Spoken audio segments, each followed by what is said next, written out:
సంవత్సరాల తరబడి ఎన్ని మందులు వాడినా మీ మోకాల నొప్పులు తగ్గట్లేదా? ప్రాణ పెయిన్ క్లినిక్ లో అత్యాధునిక చికిత్స. జనసేన అధ్యక్షుడు పిఠాపురం అసెంబ్లీ నియోజకవర్గం అభ్యర్థి పవన్ కళ్యాణ్ సోమవారం పిఠాపురంలోని తన నివాసం నుంచి ఎన్నికల ర్యాలీకి బయలుదేరారు.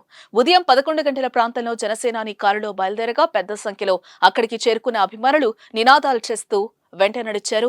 ప్రతిపక్ష నేతల ఆరోపణల నేపథ్యంలో పిఠాపురంలోనే నివాసం ఉంటానని పవన్ కళ్యాణ్ ప్రకటించిన విషయం తెలిసిందే.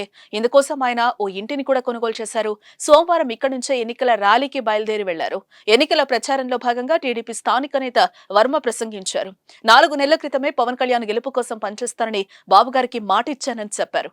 వర్మ మాటలు విన్న పవన్ కళ్యాణ్ ఆనందంతో క్లాప్స్ కొట్టారు. 4 నెలల ముందే పవన్ కళ్యాణ్ ని భారీ మెజార్టీతో గెలిపిస్తానని నేను చెప్పాను. అప్పుడు కళ్యాణ్ గారు నాకు పరిచయం లేదు.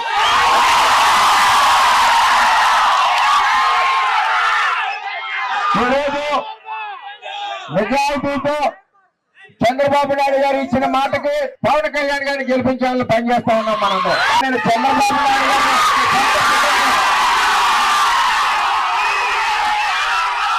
మీరు నన్ను 2014 నుంచి ప్రయత్నిస్తున్నారు. మీ వల్ల ఏది అవ్వదు.